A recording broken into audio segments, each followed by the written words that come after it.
Hello बच्चों, आज जो हम चैप्टर पढ़ने जा रहे हैं वो अंतरा का चैप्टर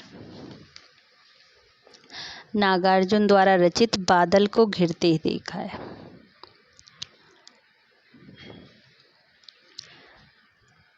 तो बच्चों, इस पाठ को हम स्टार्ट करते हैं। सबसे पहले तो बच्चों, इस पाठ में क्या बताया गया कि बादल को घिरते देखा है। कविता में नागार्जुन ने बादल के कोमल और कठोर दोनों रूपों का बच्चों वर्णन किया है, जिसमें हिमालय की बर्फीली घाटियों, झीलों, झरनों तथा देवदार के जंगलों के साथ साथ किन्नर किन्नरियों के जीवन यानी इनके जीवन के बाद का जो यथार्थ चित्रण है, किन्नर किन्नर यहाँ कैसे रहते हैं उनके बारे में बताया। इस कविता में हिमालय की बर्फ से ढकी चोटियों पर उड़ते हुए बादलों तथा मानसरोवर के कमलों पर मोती के समान गिरती बूंदों का भी मनोहारी वर्णन किया गया है, चित्रण किया गया है।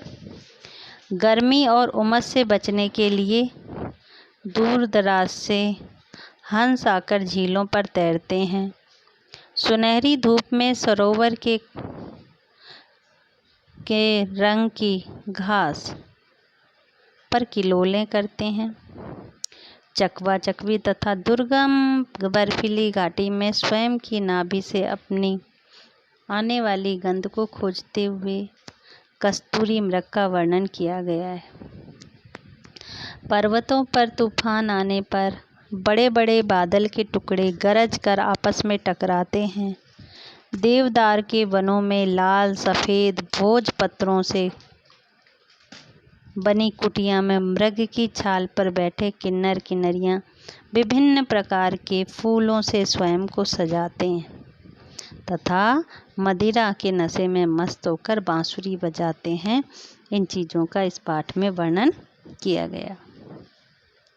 तो बच्चों, इस पाठ को हम इसके काव्यांश को पढ़ने के लिए तैयार होते हैं। पहला जो काव्यांश है बच्चों इसका,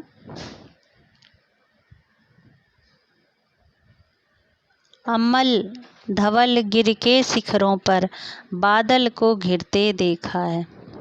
छोटे छोटे मोती जैसे उसके शीतल तुहिन कणों को मानसरोवर के उन स्वर्णिम कमलों पर गिरते देखा है। बादल को घिरते देखा है। बच्चों, प्रस्तुत काव्यांश में कवि ने पर्वत की चोटियों पर बादल के घिरने व स्वर्ण कमल पर उसकी बूंदों को गिरने का वर्णन किया है। बच्चों, इस पद्यांश में कवि कहते हैं कि बादलों के स्वरूप को उनसे अपनी आँखों से निहारा है। ये वह कहता है कि हिमालय पर्वत की ऊंची ऊंची चोटियों पर स्वच्छ निर्मल श्वेत बर्फ के ऊपर घिरे हुए बादलों को उसने देखा है। ये बादल मानसरोवर के सुनहरे कमलों पर छोटी छोटी ओस की बूंदों के समान जब वर्षा कर रहे थे तब वहाँ उसने देखा है। तब वहाँ उसने देखा है कि ओस की छोटी छोटी बूंदें साक्षात मोतियों के समान चमक रही हैं।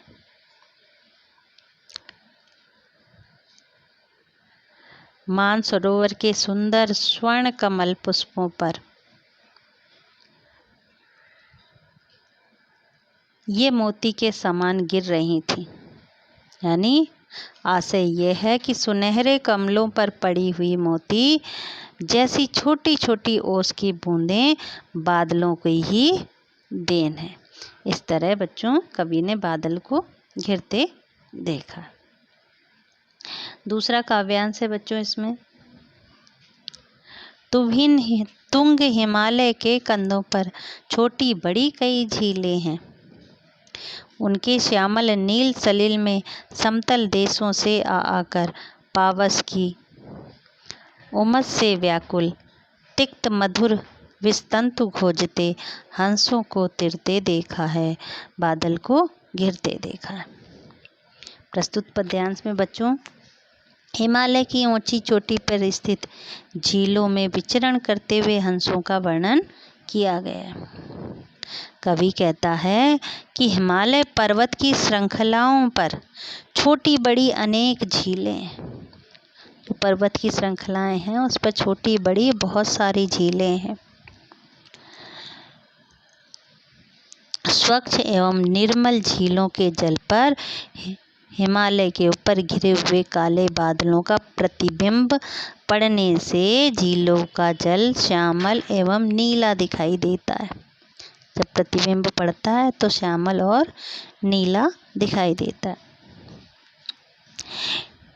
इन झीलों के जल को पाकर विचरते हुए हंस कमल नाल के भीतर स्थित कोमल तंतुओं को खोजते हैं। जो कमल नाल के अंदर होते हैं स्थित, उनको ढूंढते रहते हैं, जो इनको कड़वे और मीठे दोनों ही तरह के लगते हैं। उन झीलों के बादलों से प्रतिबिंब सांवले नीले स्वच्छ जल में समतल मैदानों में जो हंस आते हैं, वर्षा ऋतु की उमस भरी गर्मी से मुक्ति पाने के लिए आनंद पूर्वक तैरते आ रहे हैं।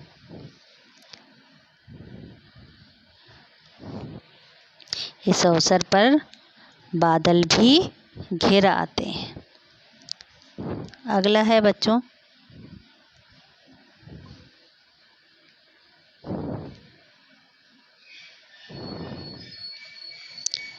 कि ऋतु बसंत का सुप्रभात था। ऋतु बसंत का सुप्रभात था। अनिल बह रहा, बाला अरुण की मृदु किरणें थी।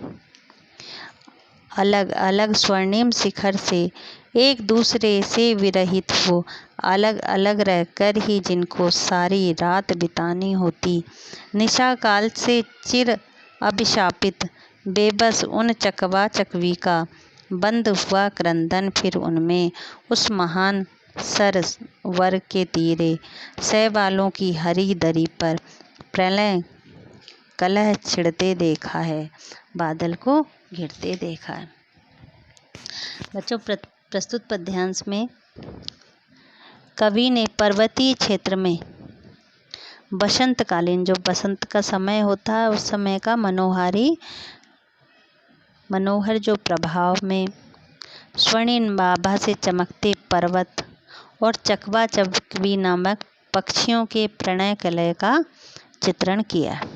यानी बच्चों यह बसंत ऋतु की सुहावनी सुबह धीमी धीमी सुगंधित वायु चल रही है, मंद मंद। उदित होते सूर्य की सुनहरी किरणें, जो बाला अरुण माने उदित होती सुबह की सुनहरी किरणें बर्फ से ढकी हुई चोटियों पर पड़ रही हैं, जिसके कारण वे चोटियां सुनहरी रंग की लग रही थी स्वर्णिम शिखर से, यानी सोने जैसी लग रही थी। वर्षों से रात्रि में बिछुड़ने के श्राप से ग्रसित, एक दूसरे से विरहित यानी वर्षों से बिछुड़ने के श्राप से ग्रसित चकवा चकवी सूर्य के उदित होते ही पुनः मिल गए। अलग अलग रह के जिनको सारी रात बितानी होती, निशा काल में चिर अभिशापित बेबस चकवा चकवी का क्रंदन, यानी रात में बिछुड़ने के श्राप से ग्रसित चकवा चकवी सूर्य के उदित होते ही पुनः मिल गए। उनकी विरहावधि समाप्त हो गई, यानी विरह की अवधि समाप्त हो गई। संपूर्ण रात्रि एक दूसरे के बिछुड़ने से उत्पन्न दुख व प्रलय अब उनके मिलने से समाप्त हो गया। रात भर के वियोग और अब मिलने से मानसरोवर में शैवालों की हरी बिछावन रूपी काई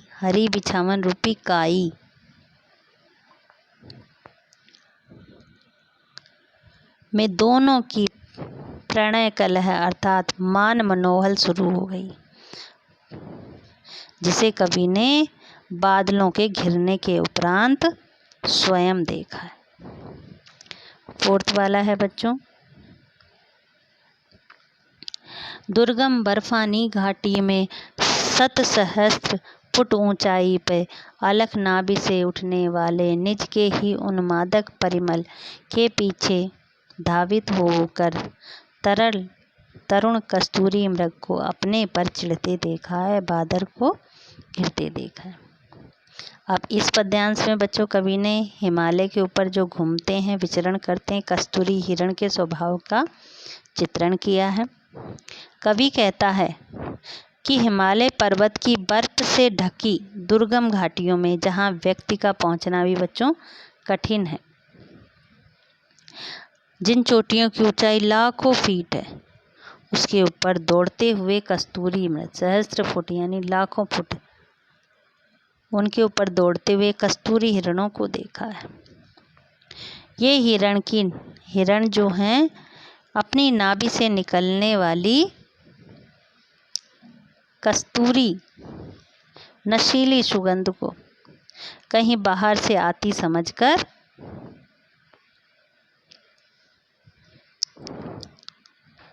सुगंध के पीछे पीछे दौड़ते हैं और अपनी असफलता के कारण अपने पर ही चिढ़ जाते हैं। अतः ये कवि ने इस मनोहारी दृश्य के साथ साथ आकाश में घिरते हुए बादलों को भी देखा। बच्चों अगला है,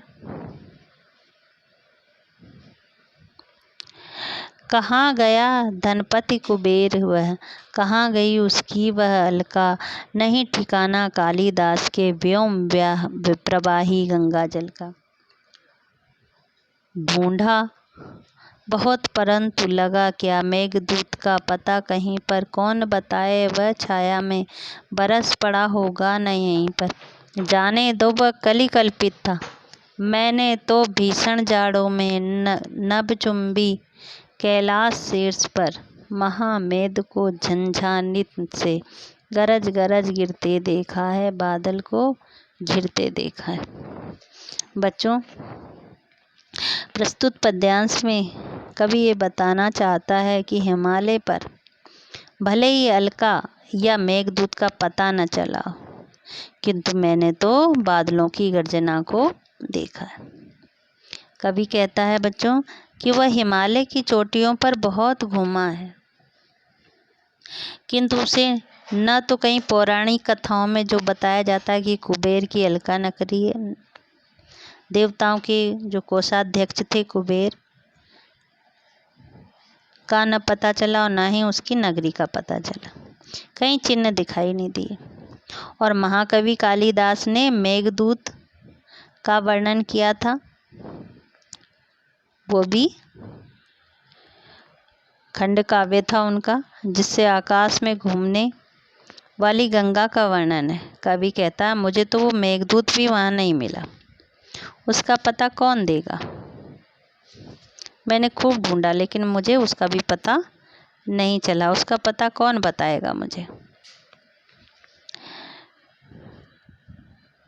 हो सकता है वो मेघ संदेश देने से पूर्व ही इन्हीं पर्वतों पे कहीं बरस पड़ा होगा।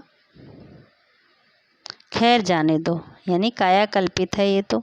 खैर जाने ये सब तो कवि की कल्पना मात्र है। जाने दो, ये तो कवि की कल्पना मात्र है। मैंने तो भयंकर ठंड में आकाश में को चूमती कैलाश पर्वत की ऊंची चोटियों पर भयंकर तूफान के साथ इन बादलों की को भयानक गर्जना करते हुए आपस में टकरा कर भिड़ते हुए देखा। ऊंचे ऊंचे गगनचुंबी हैं, उनकी झंझा नीलमाने बच्चों तूफानी हवा, यानी टकरा कर गरज गरज के भिड़ते देखा है बच्चों, मैंने बादल को घिरते देखा है। अब अगला छठा वाला इनका वो है प्रसंग कि सत सत निर्झर निर्झरणी मुखरित देव दारु कानन में श्रोणित धवल भोजपत्रों से छाई हुई कुटी के भीतर रंग बिरंगे और सुगंधित फूलों से कुंतल को साजे इंद्रनील की माला डाले शंख सरीखे सुघड़ गलों में कानों में कुवलय टकराकर शतदल लाल कमल वेणी में रजत रंचित मणिखंचित कला में। यानी बच्चों अभी आदि है ये छठा वाला प्रसंग। यानी कवि कहता है किसके बारे में बता रहा है यहाँ पर, किन्नर किन्नरियों के रहन सहन और वेशभूषा साज सज्जा के बारे में बता रहा है। कवि कहता है कि सैकड़ों छोटे बड़े झरनों की कलकल निदात, कलकल की आवाज़ होती है, से शब्द युक्त देवदारू वृक्षों के वन,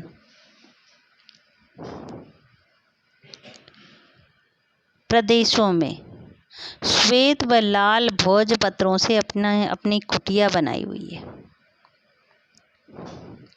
किन्नरों ने अपने सुंदर बालों में रंग बिरंगे सुगंधित पुष्पों से सजाया है। उन्होंने अपने गले में नीलम की माला पहनी है। गले में कुंतल फूल साजे यानी फूलों की माला डाल रखी है। फूलों से उन्होंने अपने बालों को सजाया हुआ है सुगंधित फूलों से। उनकी गर्दन शंख के समान लंबी और सुंदर है। उन्होंने अपने कानों में नील कमल लटका रखे।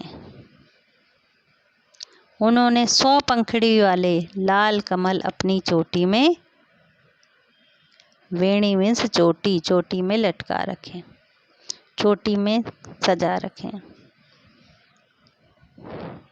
और चंदन की लकड़ी से बनी तिपाई रजत रंचित मणि खंचित कला में, यानी चंदन से बनी लकड़ी की तिपाई है।